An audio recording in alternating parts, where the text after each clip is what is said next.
उपमुख्यमंत्री एकनाथ शिंदे यांच्या दरी गावातील शेतात आज सकाळपासून रमल्याचं पाहायला मिळालं। स्ट्रॉबेरीच्या रोपांची लागवड ते आज सकाळपासून करतायत।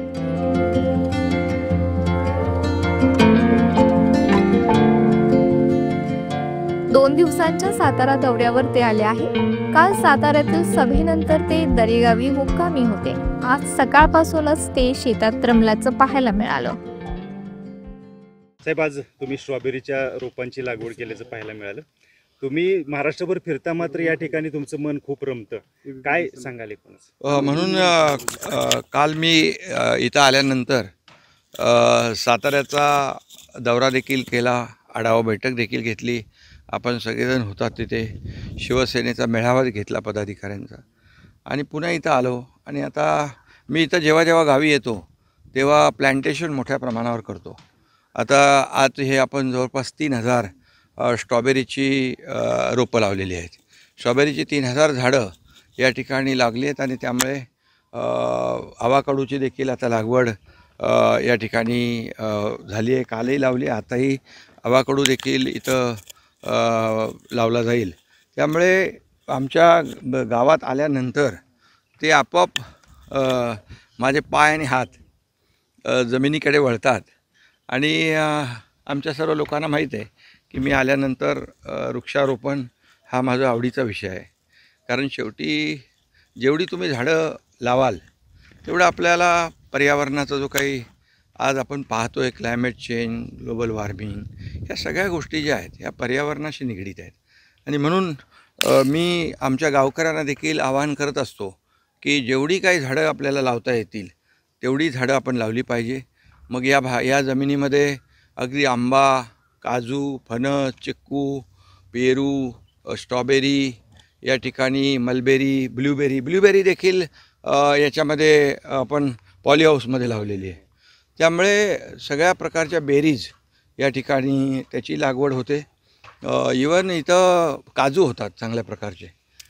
या ठिकाणी पपईचं मोठं चांगलं पीक येऊ शकतं, आणि मोठ्या प्रमाणात ती झाडं लावली। नारळाची झाडं आपण लावली आहेत, सुपारीची झाडं लावली आहेत, त्याचबरोबर चंदन आहे, रक्तचंदन आहे, अगरवूड आहे।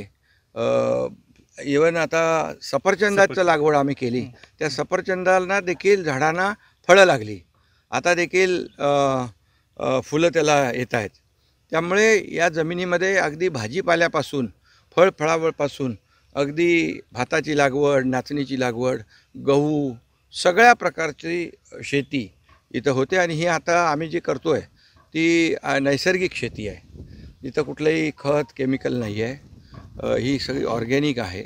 आणि त्यामुळे याचं एक शरीराला देखील, म्हणून आपण शासनाने देखील आम्ही निर्णय घेतला, एक टार्गेट ठेवले 25 लाख हेक्टर सेंद्रिय शेती झाली पाहिजे। आणि मला वाटतं त्याच्यामध्ये मोठ्या प्रमाणावर आपल्याला यश मिळेल, आणि त्याच्यातून शेतकऱ्याला देखील मोठ्या प्रमाणावर पैसे मिळतील। बांबूची लागवड आपण मोठ्या प्रमाणात, काल मी आढावा घेतला जिल्हाधिकाऱ्यांकडून, तर जवळपास 9000 हेक्टरच्या शेतकऱ्यांनी कन्सेंट दिलेले आहेत, आणि बांबूची लागवड देखील मोठ्या प्रमाणावर होते। आता बांबूला आम्ही उद्योगाचा दर्जा दिलेला आहे कालच्याच कॅबिनेटमध्ये। त्यामुळे बांबूचे बाय प्रॉडक्ट जे आहेत त्याला मोठ्या प्रमाणावर चालना मिळेल, आणि उद्योगाचा दर्जा मिळाल्यामुळे शेतकऱ्यांना त्याच्यातून मोठ्या प्रमाणावर फायदा होईल। आणि म्हणूनच ही नैसर्गिक शेतीकडे शेतकऱ्यानं वळलं पाहिजे। आणि त्याचाच आता पुढचं जे काही काळाची गरज आहे आणि समाजाची गरज आहे नैसर्गिक शेती, आणि त्यामुळे इथं मी तो नैसर्गिक शेतीचा प्रयोग या ठिकाणी करतो आहे। आमचा श्रीकांत खासदार तो देखील इकडे आला की हे सगळं जे काही मोठ्या प्रमाणावर वृक्षारोपण केलं आहे, झाडं लावलेली आहेत, याला त्याने खूप याच्या मागे त्याची मेहनत आहे।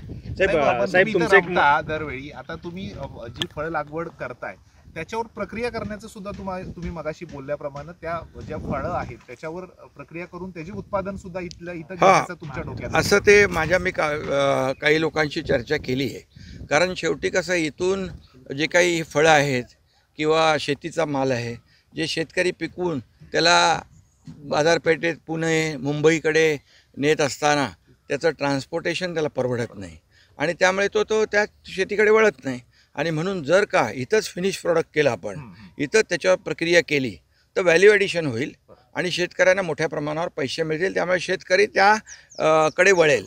आणि म्हणून एक संकल्पना आम्ही केलेली आहे, गटशेती. शेतीचं क्लस्टर करायचं, एक 50-100 शेतकऱ्यांना एकत्र करून त्यांना जी काही मदत करायची ती मदत आपण करू. आणि ते जे येणारं जे क्रॉप आहे, पीक आहे, फळं आहेत, त्याचं इथंच प्रोसेसिंग करू. आणि त्यामुळे ते व्हॅल्यू ॲडिशन झाल्यामुळे याचा बेनिफिट शेतकऱ्यांना होईल. आणि हे आपल्या जे काही आज आपण पाहतो हे सह्याद्रीचं खोरं आहे. सह्याद्री व्हॅलीमध्ये जवळपास 350 प्रकारची आयुर्वेदिक औषधी वनस्पती आहे. आणि आयुर्वेदिक औषधी वनस्पती जी आहे ती देखील इथं ज्या काही आयुर्वेदिक कंपन्या आहेत त्यांना देखील अशा प्रकारच्या ज्या आयुर्वेदिक वनस्पती आहेत त्याची लागवड केली आपण. जंगलामध्ये तर आहेच, परंतु त्याची लागवड देखील आपण केली तर मोठ्या प्रमाणावर शेतकरी त्याच्याकडे आकृष्ट होईल. कारण शेवटी बायबॅक पद्धत असली पाहिजे. म्हणजे शेती केलेली त्यांनी त्याला विक्री असली पाहिजे, डिमांड असलं पाहिजे. आणि म्हणून आम्ही ते देखील या ठिकाणी प्रक्रिया, या सर्व फळांवर प्रक्रिया करण्याचं देखील ह्याच्यामध्ये नियोजित आहे आणि ती देखील सुरुवात होईल. लागवड जी आहे ती आज नेमकी स्ट्रॉबेरीची केली कोणती जात आहे आणि कशा ती R1 जात आहे, R1. आणि याला चांगली फळं येतात आणि फळांची चव देखील गोड असते. त्यामुळे मोठ्या प्रमाणावर या ठिकाणी ह्याच्यातून उत्पादन मिळेल. थँक्यू. आणि दुसरं मी मुद्दाम आठवण करेन की आपले जे काही राज्यपाल आलेत, आपले नवीन राज्यपाल आचार्य देवव्रतजी, ते देखील या नैसर्गिक शेती, त्यांची स्वतःची नैसर्गिक शेती मोठी आहे आणि नैसर्गिक शेतीचा पूर्ण अभ्यास त्यांच्याकडे आहे.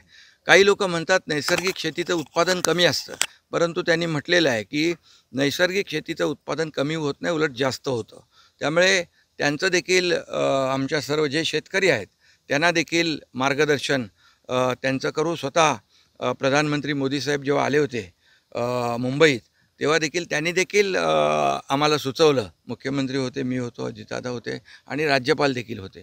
कारण राज्यपाल या सेंद्रिय शेती, नैसर्गिक शेतीमध्ये त्यांचा खूप अभ्यास आहे. त्याचा देखील फायदा नक्की होईल. इथे आता लँड तयार करायला पाहिजे नाही का? आता हे सगळे आणायला लागतात ना, आणावी लागतात आपल्याकडे. साहेब लावू का?